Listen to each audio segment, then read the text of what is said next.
Olá, seja muito bem-vindo aqui ao canal Roberta Astrologia. Pois então, estamos na metade do ano astrológico. Opa, peraí, mas a gente está em outubro, daqui a pouquinho já é dezembro, a gente não está no final do ano? Sim e não. Para o calendário mundano, sim, faltam 2 meses para o final do ano, faltam 2 meses para dezembro, mas lembra que para a astrologia, o ano astrológico começa quando o Sol ingressa no signo de Áries, e isso aconteceu ali no dia 20 de março. Então, quando o Sol ingressa em Libra, que foi ali no dia 21 de setembro, a gente tem o quê? A gente tem esse marco, né, do que divide o primeiro semestre do ano astrológico para o segundo semestre do ano astrológico. Então, a gente ainda tem muitas ativações relacionadas a 2024, né, que continuam mesmo que a gente vire ali o calendário na noite do dia 31 de dezembro para 1º de janeiro. Então, para a astrologia ainda tem muita coisa para acontecer nesse ano, e agora a gente está naquela metade do caminho, a gente está entrando no segundo semestre. É um momento naturalmente ligado à avaliação, à ponderação, a gente começar a perceber também, opa, o que que a gente conseguiu manifestar e o que que de repente a gente vai ter que dar uma retomada, uma reavaliada, uma ponderada. Geralmente as retrogradações também ganham muita ênfase nesse segundo semestre. Então a gente vai ter uma retrogradação de Júpiter que acontece agora em outubro, que eu vou trazer aqui os detalhes para você observar, o que que você pode observar dentro do seu mapa. Então é aquele realmente aquele momento assim de ponderação, de avaliação, de entender o que que já foi manifestado e o que que de repente a gente pode ficar para um outro momento e ainda por cima estamos num momento entre eclipses, porque a gente teve o eclipse ali do dia 17 de setembro, que aconteceu, né, o eclipse lunar em Peixes, e agora tem um outro eclipse batendo na nossa porta, que é justamente no início do mês de outubro, a gente tem no dia 2 de outubro o eclipse solar em Libra. E lembra que eu falei, né? Falei no vídeo do mês anterior, né, no mês de setembro, das previsões para setembro, que ali de julho a agosto em diante é como se alguém tivesse apertado ali um botão turbo do liquidificador e a gente começou a sacudir, sacolejar, misturar muita coisa. Calma, faz tudo parte do processo. Se você está no meio desse liquidificador com tudo sendo misturado ao mesmo tempo e não está tão satisfeito assim com o resultado dos ingredientes que estão ali, ainda tem muito jogo para ser jogado, tem muita bola rolando ainda, falando astrologicamente falando. Então, calma que faz parte do processo. Não tem nada, nada, nada definido ainda.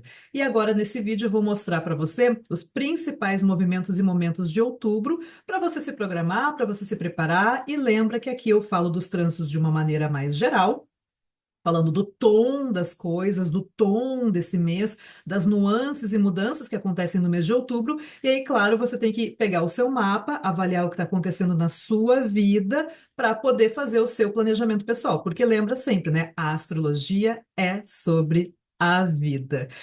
Seja muito bem-vindo aqui, então, a esse vídeo. Se você ainda não me conhece, eu sou a Roberta Pinto, sou astróloga, jornalista, e aqui no canal Roberta Astrologia eu divido esse conhecimento, compartilho esse conhecimento com você, não só porque eu acredito no poder que o conhecimento tem de transformar as nossas vidas, ainda mais quando esse conhecimento é colocado em prática, e isso faz toda a diferença, mas também porque eu quero que nesse canal você comece a entender o quanto que a astrologia está presente na sua vida. A astrologia, ela é sobre a vida. Eu quero que você aprenda a enxergar a vida através desse olhar, dessas lentes da astrologia, tá bom? Aproveita, te inscreve, curta, compartilha esse vídeo com seus amigos que gostam desses conteúdos também, porque isso me ajuda a levar o meu canal para mais pessoas. Bora lá entender, então, o que que a gente pode esperar desse mês de outubro, que é o definidor, né? É um marco, afinal de contas, é a metade do ano astrológico e também indica um processo que a gente começa a compreender tudo aquilo que a gente já vem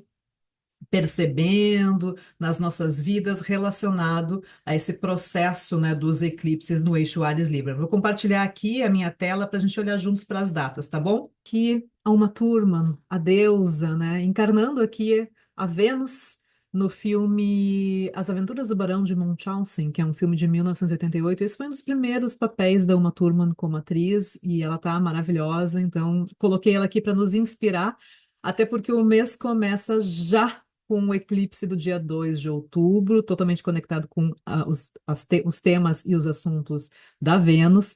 E aqui é importante lembrar que esse eclipse ele está relacionado, ele tem uma conexão temporal com um processo que não é novidade. Ele começou lá atrás, no eclipse do dia 14 de outubro do ano passado. Então, eu quero que agora você pare, pense e reflita se teve alguma mudança importante, alguma decisão que já estava ali se manifestando, acontecendo entre, né, finalzinho de setembro, ou, outubro, e que você precisou, de repente, agora ponderar, avaliar. Lembra que naquele eclipse lá de outubro do ano passado, a gente tinha uma conexão da Vênus em Virgem com Mercúrio em Libra, uma dobradinha. Dentro desse processo todo, tudo que começou a se desenvolver lá em outubro do ano passado, teve um pico, né? Agora no final de março, com o eclipse solar em Áries, que foi se desenvolvendo, e agora em outubro a gente vai ter o quê? Esse eclipse solar em Libra, e junto depois, no dia 17 de outubro, a gente tem uma lua cheia em Áries. Então, várias fichas daquele processo que começou lá atrás podem começar a ficar mais evidentes a partir desse momento. E a gente está num momento de transição do eixo dos eclipses, que vai mudar a partir de janeiro do ano que vem.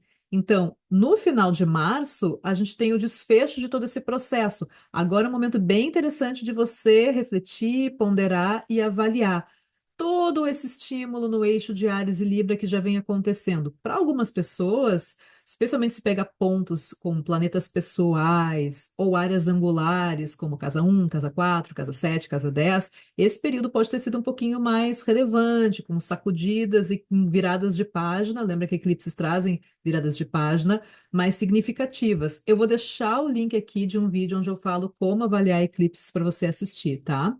Logo depois, a Vênus, que é a regente desse eclipse de Libra, é um planeta benéfico, naturalmente inclinado a relações, alianças, diplomacia, conciliação, diálogos, interações, o prazer, aquilo que a gente gosta, aquilo que nos dá prazer. Ela vai fazer um contato com Saturno, faz um trígono com Saturno que está retrógrado.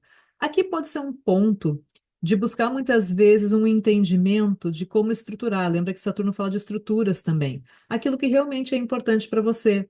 A Vênus se refere àquilo que você gosta, aquilo que dá prazer para você. E o trígono, ele é um aspecto de natureza fácil, mesmo que seja um contato com Saturno, ok? Saturno tem uma natureza maléfica, mas ele é um planeta também que fala de compromisso, fala de comprometimento. Aqui pode ser aquele momento que você se compromete realmente, você entende como vai estruturar, como vai se comprometer com aquilo que é importante para você. Essa Vênus, ela vem do comando de um eclipse que aconteceu alguns dias antes. Então, observe. Depois a gente tem dois movimentos que envolvem Mercúrio, que já está em Libra, um na sequência do outro. O primeiro é um aspecto um pouquinho mais tenso, uma quadratura com Marte, que está, sim, atualmente numa debilidade em Câncer. E aqui é interessante ter um pouquinho de cuidado, um pouquinho de cautela, com brigas, briguinhas, assim, desentendimentos, discussões, que podem ter aquele teor mais emocional, aquele desgaste mais emocional, às vezes um rancorzinho, alguma coisa que vem do passado, uma mágoa, né? Às vezes Câncer tem a questão da mágoa, alguma coisa do passado. E lembra que Mercúrio também representa as minúcias, tudo que é pequenininho, né? Então aqui, às vezes, pode ser uma coisinha que é do nada, uma palavrinha, uma frase, uma lembrança, né? Uma memória que vem e quando toca Marte, puf, acende um estopim. Aqui não são coisas que levam a rompimentos muito significativos, porque Marte está num signo de água.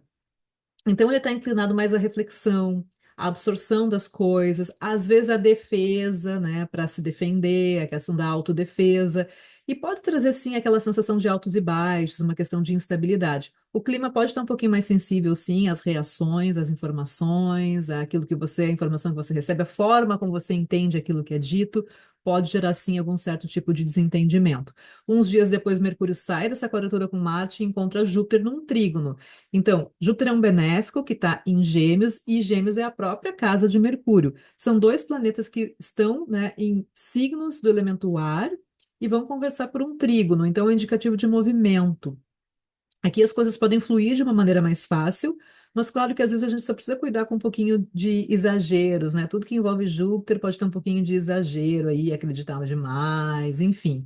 A Vênus também faz um trígono com Marte, no mesmo momento, e aqui o contato é com dois signos de água, femininos, receptivos, e ambos estão em debilidades, ok? Vênus está em Escorpião e Marte está em Câncer. Mas existe aqui uma boa recepção, especialmente por parte da Vênus. A Vênus está em Escorpião, ela tem afinidade, ela gosta desse Marte, então não chega a ser um aspecto de muita tensão.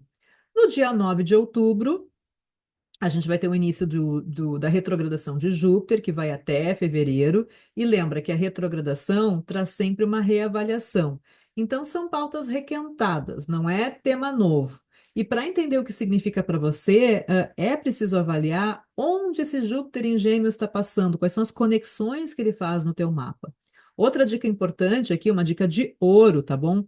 É observar os graus da retrogradação. Porque se Júpiter fez aspectos em pontos importantes do teu mapa, ele vai refazer esses aspectos no período da retrogradação. Então, para você, são esses os pontos de revisão, esses os pontos de reflexão. Lembra também que Júpiter expande as coisas, né? Tem essa capacidade expansiva. Então, no período da retrogradação, você pode também enxergar onde é que estão os teus excessos, onde que teve um certo exagero, onde alguma coisa de repente saiu do tom, e daí você, opa, peraí, né? Tem alguma coisa que você precisa administrar agora de um outro jeito, de uma outra forma? Então observe, faça essa reflexão.